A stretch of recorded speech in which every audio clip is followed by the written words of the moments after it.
Hello. ഇന്നൊട്ടും productive അല്ലാതെ full time rest എടുക്കണമെന്ന് തീരുമാനിച്ച ദിവസമായിരുന്നു. ഇത് ഞങ്ങളുടെ ബെഡ്റൂമിൽ നിന്ന് വാതിൽ തുറക്കുമ്പോൾ കാണുന്ന വ്യൂവാണ്. നല്ല രസമാണ് ഇവിടെ നിൽക്കാൻ, പ്രത്യേകിച്ച് രാവിലെകളിൽ. പിന്നെ കുറച്ച് നേരം കണ്ണാടിയുടെ മുമ്പിൽ കുറച്ച് മോയ്സ്ചറൈസറും ഫെയർ ആൻഡ് ലവ്ലിയൊക്കെ തേച്ച് ഇങ്ങനെ നോക്കിക്കൊണ്ട് നിൽക്കാൻ ഒരു പ്രത്യേക സുഖം. ഒട്ടും പ്രൊഡക്റ്റീവ് ആക്കരുതെന്ന് വിചാരിച്ചാലും കെട്ടിയവൻ രാവിലെ തന്നെ കുത്തിപ്പൊക്കെ കാർ വാഷിന് കൊണ്ടുപോയി. രാവിലെ തന്നെ ഒരു ട്രൈ, അതൊരു സുഖമാണല്ലോ. അതുകൊണ്ട് ഞാനും പോയി. പിന്നെ ഇന്ന് 12-ാം തീയതി ആയിരുന്നു ഞങ്ങളുടെ വെഡ്ഡിങ് ഡേ വരുന്ന ദിവസം.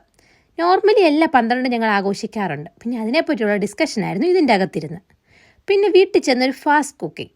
നേരത്തെ തീരുമാനിച്ചായിരുന്നു ഇന്നൊട്ടും കുക്കിങ്ങിന് വേണ്ടി ടൈം കളയില്ലെന്ന്. അതുകൊണ്ടൊരു പോർക്ക് കറി നല്ല കുഴഞ്ഞ കപ്പപ്പുഴുക്കും ഉണ്ടാക്കി.